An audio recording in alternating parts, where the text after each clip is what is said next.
Oi, gente, somos os Raízes Jovens e o nosso projeto visa o autoconhecimento. Por isso, cada episódio tem um tema. Eu sou a Lara. Eu sou a Luana. E a gente está com um convidado mais que especial, o Felipe. Oiê! Obrigado. Primeiro, a gente queria agradecer a sua participação. E vamos começar com uma pergunta sobre... É verdade que você também é palhaço? Cara, só a profissão que dá dinheiro, né? Então eu sou professor de geografia e também sou palhaço, né? Tem alguns anos já. Inclusive a palhaçaria veio pra auxiliar na sala de aula. Veio primeiro que... Primeiro veio a vontade de ser professor. E aí eu percebi que para ser professor precisa de relação. E para me relacionar melhor, eu escolhi a arte e de repente eu caí no palhaço, assim. Eu comecei com contação de história, por causa de eloquência, vocabulário. E nesse curso, com a Célia Gomes, eu conheci um menino, André alguma coisa, que estava estudando palhaço. E aí eu lembro de falar, vamos sair do curso, a gente almoça alguma coisa tal. Aí ele, não, eu tô indo pra um curso de palhaço. Aí eu dei risada, falei, vamos aí. Ele, não, é sério. Aí eu, é sério? Aí ele, é. Aí eu fiquei com isso na cabeça, sabe? Nossa, curso de palhaço? Precisa de curso pra ser palhaço? Foi assim. Que você tinha? Bom, eu sou meio ruim de conta e memória, mas eu devia ter 22, 21 anos. Nossa, Com então... mentira e tudo, 23, vai. Foi muito cedo, então, né, que essa despertou isso em você, tipo, de querer ser. De querer ser, acho que foi cedo, né? Mas de gostar, eu sempre gostei, né? De criança, quando eu gostava de ir no circo, embora tenha ido poucas vezes.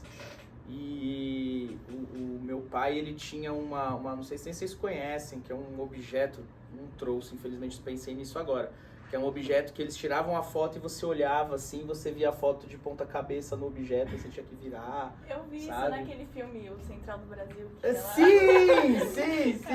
Eu sou velho. Então, eu tenho isso de lembrança, né, de ir com meus pais ao circo e tal. E eu sempre gostei, sempre foi uma figura que me chamou a atenção. Mas nunca imaginei que eu seria um dia, né? Que eu encontraria meu palhaço um dia. É bem legal que, tipo, a questão da cultura, assim, a gente analisa muito sobre o palhaço, mas ninguém pensa muito sobre ser palhaço, né? Tipo, a gente pensa muito sobre, vamos no circo, vamos aproveitar o palhaço se apresentando. Mas a gente nunca pensa em ser um dia. Você falou que antes do palhaço veio a vontade de ser professor, né? Sim. Mas como você escolheu a geografia? Tipo, você sempre soube que queria? Não sempre soube não. O que aconteceu foi assim. Eu não era um aluno muito bom, tá?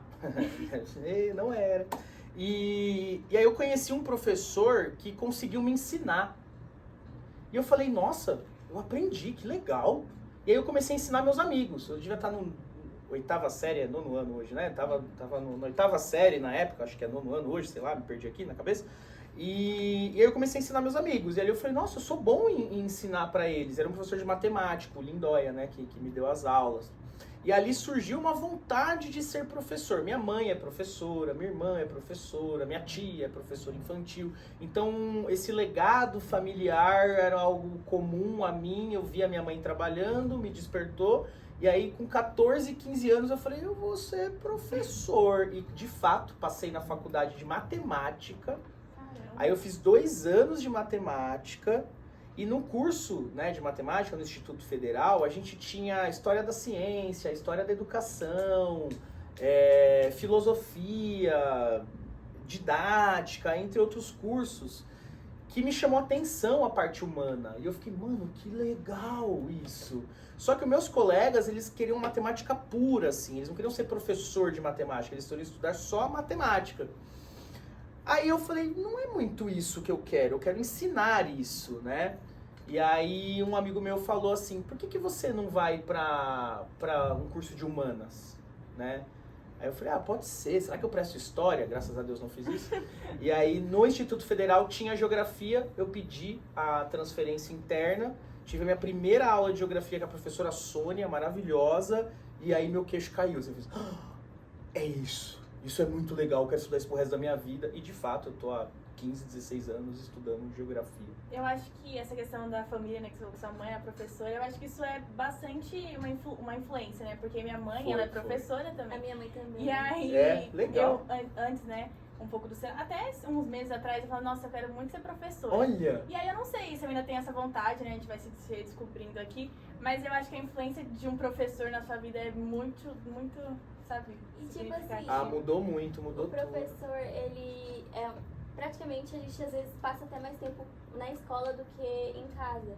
E principalmente no Fundamental 1, né? Porque a gente tem um professor só. Então acho que a importância de um professor assim é muito um valor assim. E a gente aprende a se conhecer e é o que a gente vai querer ser no futuro por causa dessa profissão. Então é bem difícil querer associar o que a gente vai querer, a geografia, como você quis explorar essa parte. Você se aprecia e você se inspira naquela pessoa de verdade. Eu acho que cada pessoa é um universo, né? Quando a gente entende isso, a gente começa, dentro da área da educação mesmo, a gente começa a querer valorizar a pessoa pelo que ela é, pelo que ela se apresenta a ser, né? E aí juntar as ideias de pedagogia, didática, com as ideias da arte, do palhaço, com a linguagem do palhaço, né? É algo que faz com que as relações melhorem e aí as potências passam a aparecer, né? Então minha família me influenciou e hoje eu tento influenciar os jovenzitos aí por aí, né? Mas eu acho que isso funciona bastante, porque eu via, né, minha mãe cortar EVA e eu ajudava minha mãe a corrigir a prova. Quando via, tava... Então a gente entra meio que nesse mundo, assim, de ser professor, né, de ter vontade de fazer algo. E minha mãe me ensina muito isso, né, ainda, porque minha mãe é professora, só que ela começou, ela fez história e ela engravidou de mim. Aí ela desistiu e ela voltou faz uns 5 anos na faculdade e ela terminou agora, esse De ano. história mesmo? Não, ela fez pedagogia. Ah, Ela fez pedagogia. E aí eu falo... muito melhor. Mentira, mentira. É só aí- brincadeira. E aí minha mãe, ela terminou, então eu vejo muito essa força, tipo, essa persistência, né, dela, da área que ela realmente gosta, porque ela sempre falou pra mim, né, que ela gostava da aula de ensinar. E aí eu sempre vi isso como uma profissão muito almejada, assim, nos meus olhos, né, então acho que foi algo que foi construindo, assim, de geração a geração. E talvez seja por isso que eu tenha vontade hoje em dia de fazer algo parecido, assim. Eu acho que a arte de ser professor também é uma arte de palhaçaria, assim, às vezes. Bom, eu sou suspeito, né? Porque muitas vezes tem professores que não se relacionam com isso, mas você aprender a se descontrair e aprender questões também de socializar, você ajuda muito a criar um laço afetivo com seus alunos. E isso é muito bom porque, tipo, você aprende que são adolescentes ou crianças e você vai indo. E eu acho que é muito legal. E aí uma pergunta também é sobre como você, no começo, aprendeu a relacionar a palhaçaria com ser professor. Porque eu sei que são coisas, tipo, que se relacionam, mas são distintas. Cara, pergunta de $1 milhão, assim, né? Um grande autor da educação, que é o Paulo Freire, ele fala muito do que você tá falando, né, Lara? Que é o afeto, Sim. né? Que é o se deixar afetar pelo outro e ser afetado, né? Então, eu afeto e sou afetado. E o professor, ele busca, ou pelo menos segundo na linha freiriana, né? Ele tem essa busca dessa troca de relações constantes. E mesmo o palhaço tendo uma outra intenção que não a do professor, que seria a educação para o educando, para educar, né? Segundo Freire, eu não ensino e o outro aprende. Nós aprendemos. Mas eu, como figura mais velha, a figura do estudo, a figura que trouxe o saber para aquele momento, é quem vai, entre aspas, aí, cutucar as pessoas para o saber chegar. Por outro lado, se a gente pensar na via do palhaço, o palhaço é aquele que afeta e é afetado o tempo todo pelo seu público, né? Embora a intenção não seja a educação, não seja o educar, né? Não é essa a intenção, ele consegue fazer com que essa relação venha à tona. Então ele conhece o seu público e o público passa a se juntar a ele. E quando eu tive esse insight, foi nas aulas da professora Paola Mussatti, que é uma atriz e palhaça, Palhaça Manela, minha grande ídola, né? E foi a partir dela, a partir dos estudos com ela, da linguagem do palhaço, que eu comecei a me descobrir, a olhar para dentro. E aí, quanto mais eu olhava para dentro, ao invés de ficar egoísta, eu vou usar Raul Seixas aqui, né? O meu egoísmo ficou tão egoísta que o auge do meu egoísmo foi querer ajudar. Então, de tanto olhar para dentro, eu aprendi a me corresponder com o outro, porque eu me conheço. Eu sei o que eu sinto, eu sei o que eu penso, eu busco saber, e aí isso facilita com que eu consiga me aproximar do outro a partir do que ele sente, do que ele pensa, e que a gente possa ter um convívio saudável. Então não foi uma construção do dia para a noite, eu também não cheguei lá falando, não, é essa a resposta, vai dar certo. Não, foi uma construção que a minha vida veio trazendo mesmo. Tem alguma história dentro da sala de aula que possa se relacionar ao palhaço? Tipo, a sua vivência dentro do palhaço? Uma história em sala de aula que eu possa me relacionar com um palhaço? Teve uma turma, em 2000 e qualquer coisa, que eu tive muita dificuldade de acessá-los e a gente começou com muita briga, né? E aí... eu, ao invés de ser um professor mais espontâneo, que tenta escutar e dar aula, eu ia pra lousa, escrevia na lousa inteirinha. Sabe aquela aula padrão que ninguém gosta? Você pega o livro e você copia do livro pra lousa, você tá no livro porque tá na lousa, me defendi, sabe? Fazia isso. Então passava metade da aula fazendo isso. 10 minutos de chamada, 5 minutos de finais eu falava, né? Aí você vai perguntar, tá, o que isso tem a ver com palhaço? Tem a ver porque... quando eu ia pra outra sala, que era na frente deles, eu já chegava fazendo assim, ó. Bom dia! E eles começavam a rir. E aí, mostrar pra eles esses dois lados, né? O rabugento, o crica, o bravo, e o alegre, o espontâneo, fez com que aquela turma que era difícil começasse a ceder e falar, professor, a gente quer uma aula assim. E eu falava, ué, mas pra ter uma aula assim, vocês precisam me tratar melhor, né? E no começo a raiva era muito legítima, com o tempo era muito mais uma técnica no sentido de, olha, se vocês fizerem por merecer, eu posso melhorar a minha maneira de ser, né?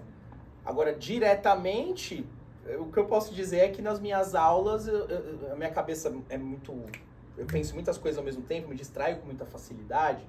Então, às vezes eu tô dando aula e vem piadas na minha cabeça, uns trocadilhos ruins, sabe? Eu faço questão de falar. Agora, se você falar assim pra mim, mas me fala um aí. Eu falo, puta, não lembro, de cabeça eu não lembro. É na hora que surgem umas besteiras e eu falo. E às vezes eu fico olhando pra sala pra ver se alguém vai pelo menos fazer que horrível e rir. Ou se vai ficar só aquela cara, né? Tipo de, você falou isso mesmo, cara? E aí eu fico, tô satisfeito, sabe? Então, esse brincar, o brincante, ele vem de dentro pra fora muitas vezes. Mas quando você era criança, assim, você acha que sempre veio de você esse jeito espontâneo de se expressar ou é algo que você adquiriu conforme o tempo? Assim? Eu sempre fui muito extrovertido, mas eu sempre fui muito inseguro. Então eu confundi essa minha insegurança com timidez, né? Antes do meu laudo de TDAH, eu dizia que era um tímido extrovertido, até que o laudo disse que eu não tenho nada de timidez. Né? E aí eu, então acho que eu vou pensar por outras perspectivas. E eu comecei a entender que era mais pela insegurança. Então pelo medo, o medo de ser rejeitado, o medo de fazer errado, eu acabava saindo da espontaneidade, da alegria, indo pra dentro, pra raiva, com muita facilidade, né? Essa troca de humor. E tem uma polêmica aí complicada, porque eu tenho eu tenho uma amiga, a Ana, né? E ela diz que o palhaço não é criança. Que o palhaço só é o que a gente é. E eu afirmo que o palhaço é criança. Sabe? O palhaço, ele é a essência da criança. Mas ninguém bateu o martelo até hoje. Então é uma discussão que tá aí acontecendo. Então sim, no meu caso, o meu palhaço vai lá pro Felipinho, quando brincava de boneco, quando brincava de imaginar, ele vem à tona quando eu tô na figura do nhoque. Eu acho que, assim, é uma questão muito de dentro, né? Assim, esse negócio de vir o personagem. E eu acho que, não sei se o TDAH afetou bastante, mas quando você é criança, algumas coisas se frustram você de alguma forma. E aí é bem legal você ser espontâneo, mas ser reprimido às vezes, sabe? Tipo, você sentir que tem um bloqueio, que você aprende os limites das pessoas e vai conhecendo as pessoas. E aí você conhece o seu lado bom, e tem essa questão também que você falou que já trabalhou em hospitais, é uma coisa que vem muito de dentro, né? É uma coisa que você descobre, eu acredito, que é pra você aquilo. eu falei do hospital antes, acho que da gravação, né? Não sei Sim. se o público acabou ouvindo, então na parte da fofoca.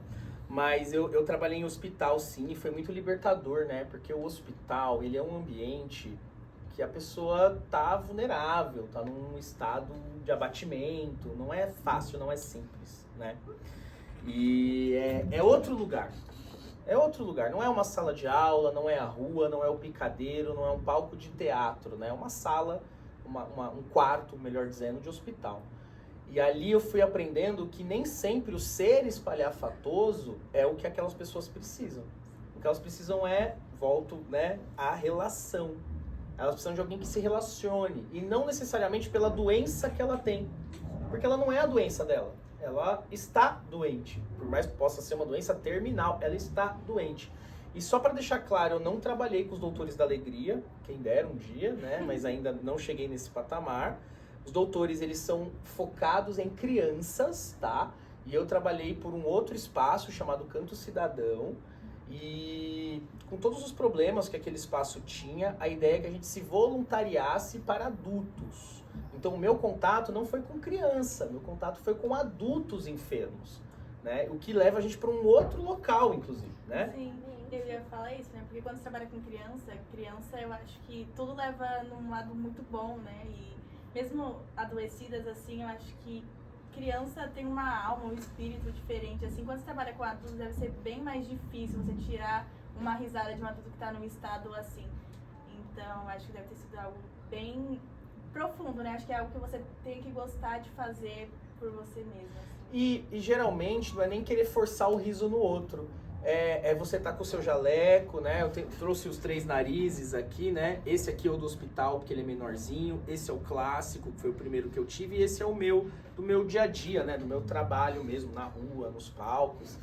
E a ideia, quando você pensa num nariz menor, é o ser minimalista, é o abrir a porta, olhar para a pessoa e na troca do olhar você já sabe se ela quer que você esteja ali ou não.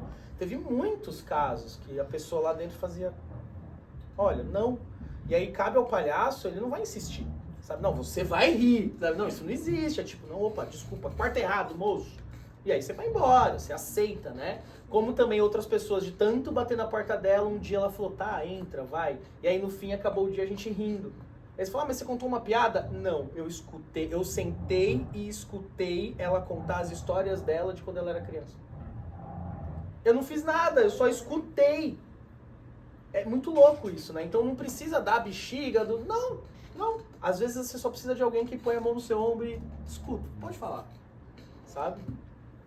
Essa sensação de escutar, de se sentir escutado numa situação dessa, eu acho que é acolhedora, né? Se torna algo, às vezes você não precisa falar nada com a pessoa e só escutar o que ela tem a dizer pra você. Eu acho que você já adquire muito da pessoa, porque uma pessoa nesse estado, né? Você acaba adquirindo o que a pessoa tem pra te contar ali e também eu acho que é um peso a menos, né? Alguma descarga de energia ali que você tem no momento, eu acho que... E tem muito a ver sobre você, tipo, pensar também no lado da pessoa. Às vezes a pessoa tá fechada, reprimida, e aí você naquele dia deixa, e aí você vai insistindo e você vai descobrindo que é muito mais do que só uma casca da pessoa. Ela tem muito mais. E também tem questões, tipo, a pessoa está internada, sabe? A pessoa precisa de ajuda. Eu acho que é todo um trabalho psicológico que você tem que ter também, pra você ter empatia, porque às vezes a pessoa, ela não vai querer te ouvir. E tudo bem, sabe? É sair dali, quem é o próximo, quem eu vou escutar, quem eu vou conversar. Inclusive eu faço terapia, né? Então a gente faz terapia, a gente se ajuda pra com certeza conseguir ajudar o próximo, ajudar o outro, né? Respeitando o espaço, o estado, o momento que ele tá vivendo. Tudo isso incluso mesmo. Você citou Raul Seixas, né, uma hora, e Foi. eu queria saber se seu lado musical, assim, o seu gosto musical também te influencia no jeito que você dá aula, no jeito que você pratica a palhaçaria, assim. Se você acha que teve bastante a ver com esse seu lado. Eu acho que a arte, ela é intrínseca a nós, né? Ela influencia meu jeito de ver a vida, né? O Raul Seixas, ele era um artista, pra mim, completo. Falava sobre Deus, o mundo, relações também, né? Tem uma entrevista dele na Globo que ele fala mais ou menos assim, que ele é tão bom ator, mas tão bom ator, que ele representa, que canta e todo mundo aplaude, sabe? Então, tipo, ele não era cantor, ele era ator.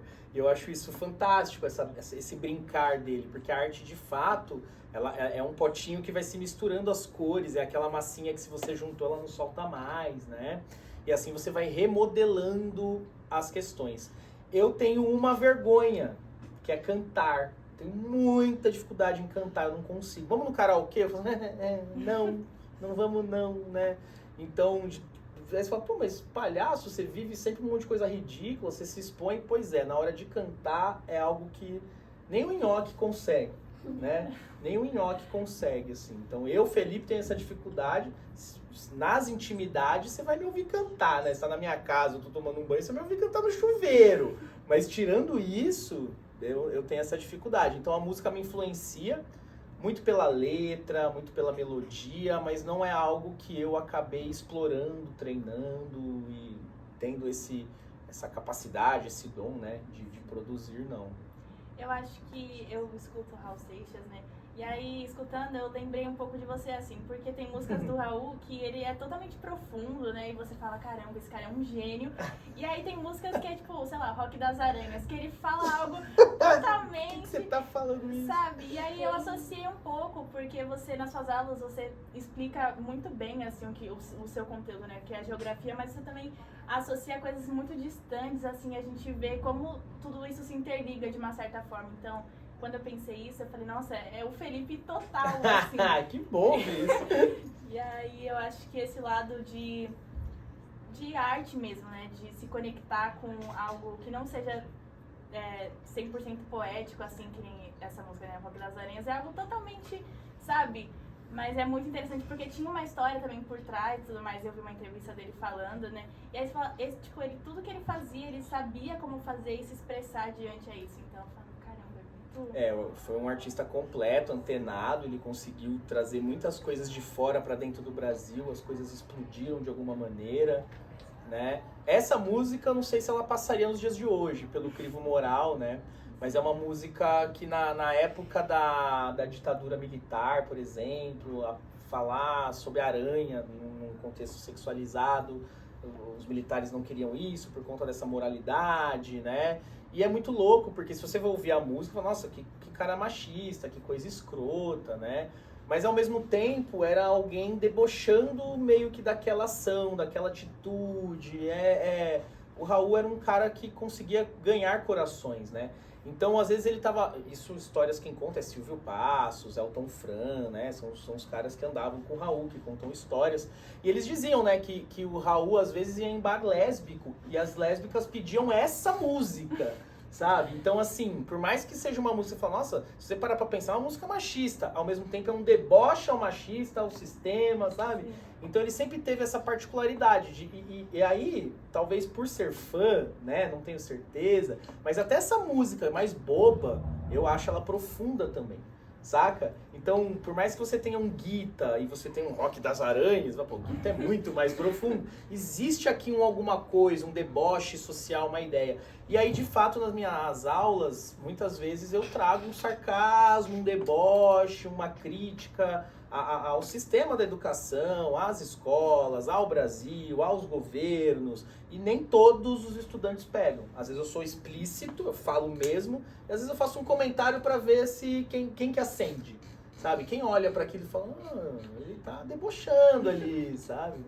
Então, de fato, tem uma influência direta aí desse moço baiano. Falando sobre o autoconhecimento, quem, tem aula com você consegue identificar que existe esses seus dois lados, essas suas duas vertentes, mas você acha que, para um jovem, ele conseguiria se autoconhecer como palhaço, e se descobrir, assim, dessa forma, com o seu jeito de vestir, às vezes, com alguma interação? Porque a gente sabe que o lado artístico geralmente é negado pelos pais, geralmente é negado por ele mesmo, pela pessoa, pela questão financeira. Então, os jovens em si, você acha que, isso ou te afetou, ou você acha que pode afetar alguém? Acho uma ótima pergunta e uma cilada, né? São perguntas difíceis, não tem uma resposta, vou especular ideias, tá? Mas é assim, Lara, todo mundo é palhaço. O palhaço não é um personagem. o palhaço, ele não é uma figura que você representa ele. O palhaço é. O palhaço é. Então, eu sou palhaço. A Lara é palhaça. A Luana é palhaça. Nós somos palhaços. Ah, mas eu não desenvolvi a linguagem. Mas tu não aprendeu a falar português? Então, tu aprende a falar a linguagem do palhaço. Agora, não é porque tu não desenvolveu a linguagem do português que você deixou de ser ser humano que tem capacidades de falar línguas. Percebe? Então, não importa muito a idade. O que importa é o seu autoconhecimento em relação a tudo isso. E o que fazer com isso, né? O jovem, ele está num processo de descoberta, é óbvio. Mas se tudo é descoberta, ele é palhaço, porque o palhaço está sempre descobrindo o novo.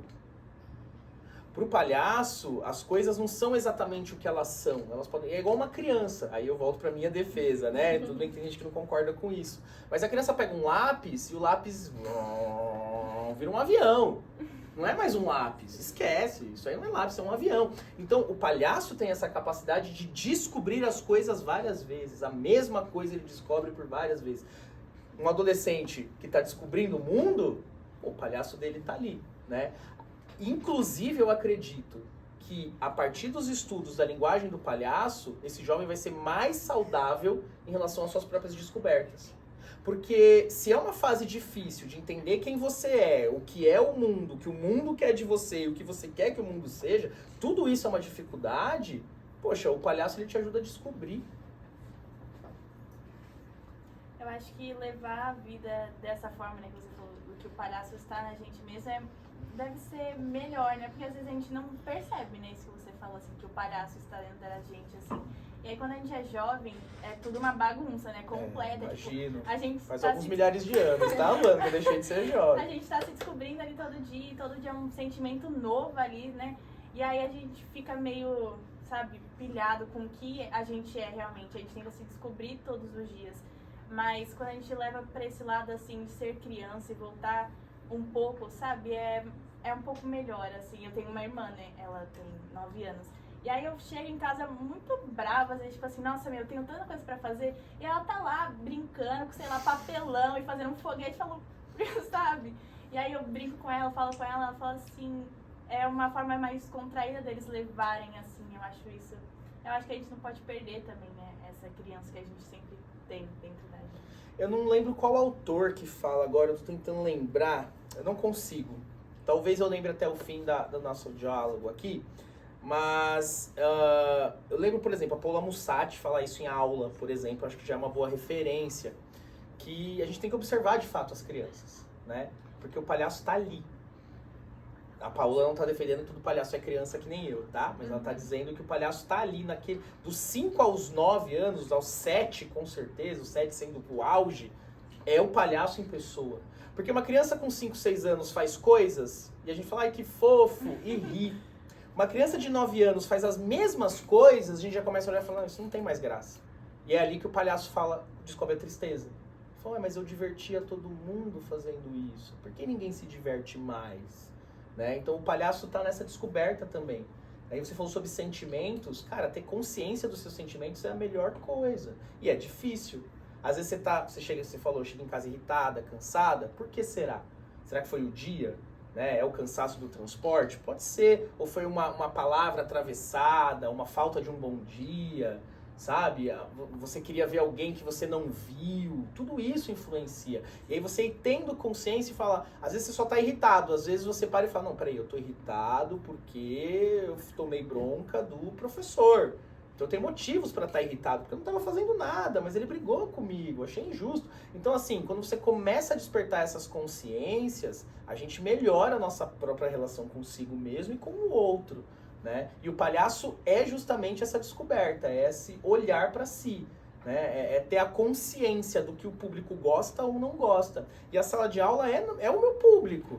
Sabe? Então a minha aula de geografia vai ter parte que vai ser chata mesmo. Então tá tudo bem vocês estarem com cara de entediado. Mas vocês estão entediados e estão comprando a ideia que está sendo transmitida? Ou é só o tédio, o descompromisso? E aí como fazer com que o adolescente se importe com aquilo? Né?